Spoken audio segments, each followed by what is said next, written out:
Selamat pagi Pak, perkenalkan nama saya Hermawan dari kelas SD 24J dengan NIM 202401000127. Di sini saya akan menjelaskan materi sesi 6 yaitu tentang modifikasi kurikulum untuk anak berkebutuhan khusus.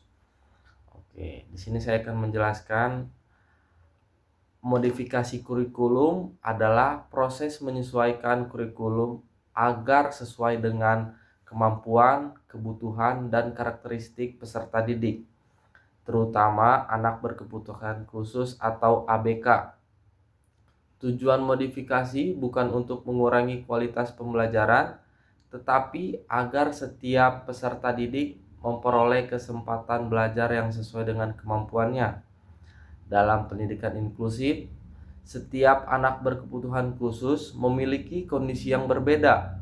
Oleh karena itu, guru perlu menyesuaikan tujuan pembelajaran, yaitu contoh materi, metode, media, maupun penilaian, agar proses belajar menjadi lebih efektif dan bermakna.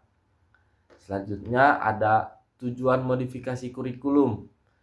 Tujuan modifikasi kurikulum itu dibagi menjadi 5. Yang pertama, memberikan kesempatan belajar yang sama bagi semua peserta didik. Yang kedua, menyesuaikan pembelajaran dengan kemampuan dan kebutuhan ABK. Ketiga, membantu peserta didik mencapai potensi terbaiknya. Keempat, mengurangi hambatan belajar yang dialami peserta didik. Dan yang terakhir, yang kelima, yaitu meningkatkan kemandirian, kepercayaan diri, dan motivasi belajar. Selanjutnya ada prinsip-prinsip modifikasi kurikulum, yaitu ada 5 prinsip-prinsip modifikasi kurikulum. Yang pertama, berpusat pada peserta didik, yaitu pembelajaran disesuaikan dengan kemampuan, minat, serta kebutuhan masing-masing. Yang kedua, fleksibel. Guru dapat mengubah cara mengajar, media, dan waktu maupun bentuk penilaian sesuai kondisi peserta didik. Ketiga, individual. Setiap ABK memiliki karakteristik yang berbeda sehingga modifikasi tidak dapat disamakan untuk semua peserta didik. Keempat, yaitu bermakna. Materi yang diberikan harus bermanfaat dalam kehidupan sehari-hari peserta didik.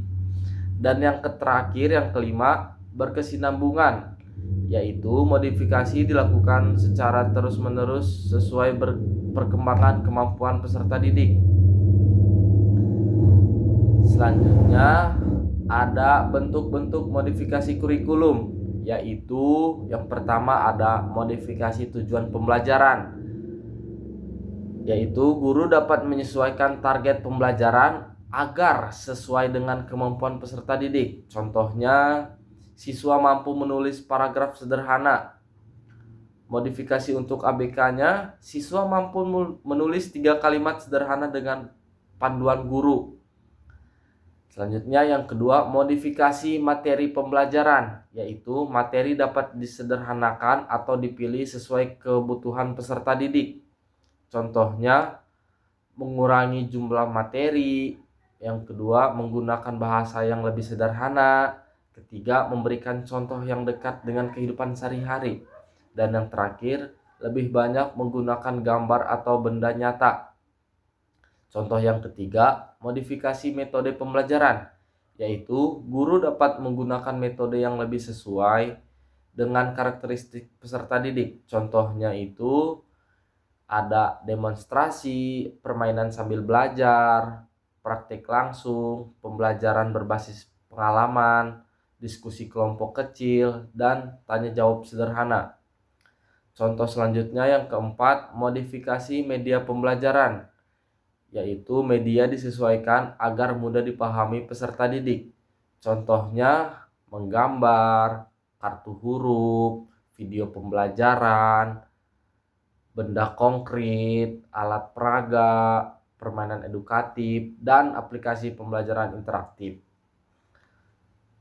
Selanjutnya ada yang kelima, modifikasi waktu pembelajaran, yaitu sebagian ABK membutuhkan waktu lebih lama dalam memahami materi. guru dapat memberikan tambahan waktu mengerjakan tugas, membagi pembelajaran menjadi beberapa tahap, dan memberikan waktu istirahat jika diperlukan. Selanjutnya yang keenam, modifikasi penilaian. Penilaian tidak hanya melalui tes tertulis, tetapi dapat dilakukan dengan berbagai cara. Misalnya, yang pertama ada observasi, praktik, wawancara sederhana, unjuk kerja, portofolio, dan penilaian hasil karya.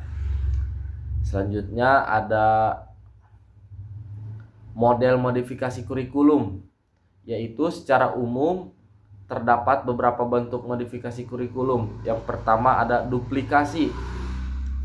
Duplikasi yaitu peserta didik menggunakan kurikulum yang sama dengan siswa reguler tanpa perubahan. Biasanya diterapkan pada ABK yang memiliki kemampuan akademik hampir sama dengan teman sekelasnya. Yang kedua ada modifikasi, yaitu kurikulum tetap mengacu pada kurikulum nasional, tetapi sebagian tujuan materi, metode, atau penilaiannya disesuaikan dengan kebutuhan peserta didik. Model ini paling banyak digunakan di sekolah inklusif. Selanjutnya yang ketiga ada substitusi, yaitu beberapa materi diganti dengan materi lain yang lebih sesuai dengan kemampuan peserta didik. Contohnya, peserta didik yang mengalami hambatan motorik berat dapat mengganti praktik olahraga tertentu dengan latihan kebugaran sederhana. Yang keempat ada omisi, yaitu beberapa materi yang benar-benar tidak mungkin dipelajari peserta didik dapat dihilangkan. Namun, menghapuskan materi dilakukan secara hati-hati dan tetap mempertimbangkan kebutuhan belajar peserta didik. Selanjutnya ada langkah-langkah modifikasi kurikulum, yaitu guru dapat melakukan modifikasi melalui tahapan berikut. Yang pertama ada mengidentifikasi kemampuan peserta didik. Guru mengenali yang pertama kemampuan akademik, yang kedua kemampuan sosial, ketiga kemampuan komunikasi, keempat kemampuan motorik, dan yang terakhir minat dan bakat peserta didik. Selanjutnya menentukan kebutuhan peserta didik. Guru menentukan bagian mana yang perlu dimodifikasi. Selanjutnya ada menyesuaikan pembelajaran. Guru memodifikasi pembelajaran ini yang pertama ada tujuan, materi, metode, media, dan penilaian. Selanjutnya ada melaksanakan pembelajaran. Guru menerapkan pembelajaran sesuai dengan modifikasi yang telah direncanakan. Selanjutnya melakukan evaluasi. Guru mengevaluasi perkembangan peserta didik dan memperbaiki modifikasi apabila diperlukan. Contoh modifikasi kurikulum. Contohnya itu ada saya mengambil mata pelajaran bahasa Indonesia. Materi umumnya itu menulis paragraf tentang pengalaman. Untuk siswa reguler, menulis satu paragraf berisi 8-10 kalimat. Untuk ABK, menulis 3-5 kalimat sederhana tentang pengalaman dengan bantuan gambar. Selanjutnya ada peran guru dalam modifikasi kurikulum, yaitu guru memiliki peran penting dalam keberhasilan modifikasi kurikulum. Antara lain, yang pertama, memahami karakteristik setiap ABK. Kedua, menyusun pembelajaran yang sesuai dengan kemampuan peserta didik. Ketiga, menggunakan metode dan media yang bervariasi. Yang selanjutnya yang keempat, bekerja sama dengan orang tua, baik guru, pendamping khusus, atau GPK, dan tenaga profesional lainnya. Selanjutnya yang terakhir yang kelima, melakukan evaluasi secara berkala terhadap perkembangan peserta didik. Selanjutnya ada kelebihan modifikasi kurikulum. Beberapa manfaat modifikasi kurikulum antara lain yang pertama, ada pembelajaran menjadi lebih sesuai dengan kebutuhan peserta didik. Yang kedua, meningkatkan motivasi dan kepercayaan diri ABK. Ketiga, membantu peserta didik mencapai tujuan belajar secara optimal. Keempat, menciptakan pembelajaran yang lebih inklusif. Dan yang terakhir, yang kelima, mengurangi kesenjangan kemampuan antara peserta didik. Selanjutnya, ada tantangan dalam modifikasi kurikulum. Beberapa kendala yang sering dihadapi guru meliputi antara lain, contohnya itu adalah keterbatasan waktu dalam merancang pembelajaran yang berbeda. Yang kedua, ada kurangnya media pembelajaran yang sesuai. Yang ketiga, jumlah peserta didik yang banyak. Selanjutnya, yang keempat, minimnya pelatihan tentang pendidikan inklusif. Yang terakhir, contoh yang kelima, terbatasnya kerjasama dengan guru pendamping khusus atau tenaga ahli. Oke, di sini saya akan menyimpulkan penjelasan materi yang saya dapat, yaitu kesimpulannya, modifikasi kurikulum merupakan penyesuaian kurikulum agar sesuai dengan kemampuan dan kebutuhan anak berkebutuhan khusus atau ABK. Penyesuaian dapat dilakukan pada tujuan pembelajaran, materi, metode, media, waktu, dan penilaian. Dengan modifikasi yang tepat, ABK dapat mengikuti pembelajaran secara optimal, mengembangkan potensi yang dimiliki, serta memperoleh kesempatan belajar yang setara dengan peserta didik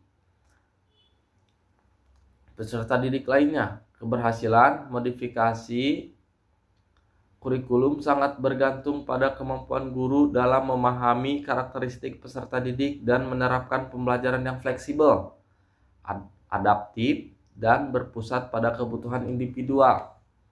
Oke, sekian materi yang bisa saya sampaikan dan penjelasan yang bisa saya sampaikan. Kurang lebihnya mohon dimaafkan. Assalamualaikum warahmatullahi wabarakatuh. Selamat pagi, Pak. Terima kasih.